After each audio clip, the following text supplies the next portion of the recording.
আসসালামু আলাইকুম, সবাই কেমন আছেন? সবাইকে ঈদের অগ্রিম শুভেচ্ছা। আর আজকে ব্লগে দেখাবো ঈদের কেনাকাটা। আর এই ঈদে আমি কি কিনলাম তাই আপনাদেরকে দেখাবো। যদিও আসলে এই ঈদে মানুষের বাজেট শুনে নিজেরা আসলে কি কিনবো, এটা আসলে কি আর বলবো, নিজেকে অনেক গরিবস মনে হচ্ছে। তাও চলে আসলাম এখানে, আবার বাবার জন্য, ভাইয়ের জন্য এগুলো গেঞ্জি টেঞ্জি দেখলাম আর কি। যাই হোক, নিয়েও নিলাম, সব কিছু দেখানো সম্ভব হয় নাই। তো আমি ঘুরতে ঘুরতে চলে আসলাম ইস্টার্ন মল্লিকা। আর এই প্রথমবার এখানে আসলাম, কারণ অনলাইনে দেখি এখানে এত সস্তা সস্তা কাপড় দেখায়, আসলে এখানে আসার পর কিছুই সস্তা পাচ্ছি না। যাই হোক, শুধু দেখতেছি আর ঘুরতেছি আর ভাবতেছি কি নিব, কিন্তু সবগুলা জামা কাপড়ে অনেক বেশি পছন্দ হইতেছে। যদিও এখানে আবার আমরা সকাল সকাল চলে আসছিলাম, যদিও তাই দোকানগুলো এত খুলে নাই, তাই আবার বাইরে চলে গেলাম। তো এখান থেকে আবার কিছু গজ কাপড় নিলাম। আর এখানে গজ কাপড়গুলো এত সুন্দর ছিল, কিন্তু সেই রকম দামও ছিল, 600 টাকা গজ করে নিছে। তো ওরা আবার একটা টেলার্স দেখা দিল, তো আমরা এখানে চলে আসলাম। আর এখানে 2000 টাকা নিয়ে নিল। আর কি আর বলবো, আমাদের গ্রামে থাকলে মনে হয় 600 টাকা নিত দুইটা জামা বানানি। যাই হোক, এখানে অনেক বেশি নিচে। তো আবার ভিতরে আসলাম, তো এদিকে আবার জুতা দেখতেছিলাম, কারণ হচ্ছে জুতা নিব সেই জন্য। তো এখান থেকে আমি কিন্তু জুতাগুলা এক জোড়া নিয়ে নিলাম। তো জুতাগুলো আসলে অনেক ভালো ছিল। যাই হোক, আবার চলে আসলাম বাসার সামনে। এখানে আমি আমাদের বাসার আশেপাশের থেকে যা কিনলাম তাও দেখাচ্ছি, আবার কোথায় থেকে কী কিনলাম সবই বলতে, এক ভিডিওতে সব কিছু আর কি। তো সবাই এত কেনাকাটা করতেছে, খুবই ভিড়। যদিও মানুষ বলতেছে তাদের নাকি বেচাকেনা নাই, ব্যবসায়ীরা বলতেছে আগের মতো এত বেচাকেনা নাই। কিন্তু যারা বলতেছে এত এত টাকার বাজেট, তাদের এত টাকা দিয়ে এই সেই অনেক কিছু, সবাই অনেক ভাইরাল হয়ে গেছে।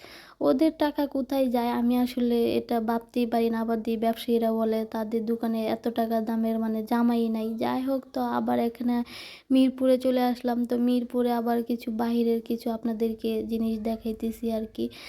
তো এখানে আবার আমি জুতা দেখতেছিলাম, কারণ এই জুতাগুলো আবার দেখছি খুবই ভাইরাল। তো জুতাগুলো আসলে ভালো লাগতেছে, তাই এক জোড়া এখান থেকে জুতা নিয়ে নিছি।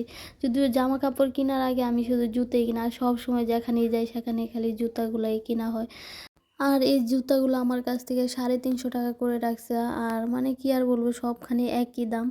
যাই হোক, এখানে আবার সামনে দেখতেছি বাচ্চাদের, আর আশেপাশে দেখেন ওয়ান পিস, তারপর হচ্ছে টু পিস, অনেক কিছুই আছে। আর 10 নম্বরে অনেক কিছুই পাওয়া যায়। আর আমরা এমন একটা সময় আসি, সব সময় একটু আগে আগে বের হয়ে, যাতে করে ভিড় না থাকে। আর ভিড়ের মধ্যে আমি কিন্তু একেবারে হাঁটতে পারি না, কারণ হচ্ছে মানুষ আমাকে একটা ধাক্কা দিলে আমি যে কোথায় চলে যাই, তারপরে আর আমি কাউরে আমার সাথে আমার বাড়ির সাথে কাউরে আর খুঁজে পাই না। সেই জন্য যেখানে ভিড় থাকে সেখানে যাই না। আর আজকে আমি কিন্তু অনেক আগে আগে চলে আসলাম, সেই জন্য দোকানই ভালো করে খুলে নাই, তারপরও আমি চলে আসলাম আর কি। কিন্তু না, আমার মতন আরও অনেক পাগল আছে, সবাই কিন্তু সকাল সকাল চলে আসছে, কারণ জানে সবাই যে আসলে একটু পরে ভিড় হবে। ভিড় হবে হবে, সবার মনে এই ধারণা নিয়ে চলে আসে সবাই। তো সবাই যখন আসে তখন তো এমনিতেই ভিড় হয়। তার মধ্যে হচ্ছে জামা কাপড় এত পরিমাণে দাম, কি বলবো, ওরা তো একটু দাম কমাইতেই চায় না, এক দাম বলে নিলে নেবেন, না নিলে নাই। যাই হোক, আবার পরের দিন চলে আসলাম ইস্টার্ন মল্লিকায়, কারণ এখানে আবার আমি টেলার্সে কাপড় দিয়ে গেছিলাম সেই জন্য। তো এখানে আবার দাঁড়ায় দেখতেছিলাম, সাংবাদিকদের সাথে কথা বলতেছে অনেকে, ওরা বলতেছে, জিজ্ঞেস করতেছে ঈদে কী কেনাকাটা করছে, এগুলোই আর কি। তো আমি আবার এখানে দাঁড়ায় দেখতেছিলাম, কারণ আমার কাপড় হয় নাই, বলছিল একটু দাঁড়ানোর জন্য, সেই জন্য আর কি দাঁড়াই আছি। কিছুক্ষণ দাঁড়ানো থাকার পর আমার মনে হলো আমিও যাই, আর একটু ভালো ভালো কাপড় পরে দেখে আসি। এটা হচ্ছে ফ্রিতে, কারণ ফ্রিতে পরতে কার না ভালো লাগে, কিনতে এই যে হবে এমন তো কোনো কথা নাই। তাই একটু আবার ভিতরে চলে আসলাম একটু ফ্রিতে জামা কাপড় পরার জন্য। তো আমি এখানে টাইল দেওয়ার রুমে একটু ফ্রিতে জামা কাপড় পরে নিলাম, আর কাপড়টা দেখি ফ্রিতে পরতে যায় ভালোই লেগে গেছে, তাই আর কি নিয়ে নিলাম, সেই জন্য আপনাদেরকে একটু দেখাইলাম। যদিও কেউ কেনাকাটা না করতে পারেন, তাহলে আমার মতন ফ্রিতে একটু পরবেন, কোনো সমস্যা নাই।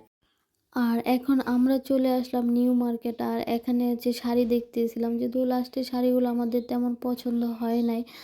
তো আমরা আবার তাই এখান থেকে চলে এসেছি, কিন্তু উনি আমাদের অনেক শাড়ি দেখাইছে। যাই হোক, এখান থেকে আর শাড়ি নিতে পারলাম না, আর এত পরিমাণে দাম চাইছে, যদিও আমি বাইরে আসলে দামাদামি করতে পারি না, সেই জন্য আর কি নেওয়া হয় নাই। তো সেম শাড়ি আসলে ভিতরে মানে এত দাম আর রাখে না ওদের মতন। ওরা একটা শাড়ি ৫,০০০ ৬,০০০ টাকা দাম বলতেছে। মানে এরকম দাম বলার জন্য আরও কাস্টমার কিন্তু দূরে চলে যায়। তো যখন আমরা চলে যাচ্ছি তখনই তো অনেক ডাকাডাকি করছে। যদিও আমরা আসলে আসিনি। কারণ দাম এত বলে তাই মানে আর কি এখানে আর নেওয়া হয় নাই। তো যাই হোক এখন আবার বেরিয়ে পড়লাম আর কি। তো শাড়ি তো নেওয়া হয় নাই। তো এদিকে দেখেন কত পরিমাণে ভিড়। আর এই জায়গাগুলোতে সবসময় এত পরিমাণে ভিড় লাগেই থাকে। মানে সবাই এখান থেকে সবসময় কেনাকাটা করে। আর সবসময় আমি দেখি ঈদের মতন মানে ঈদে অন্য জায়গায় যেরকম ভিড় থাকে এখানে সেম এরকমই।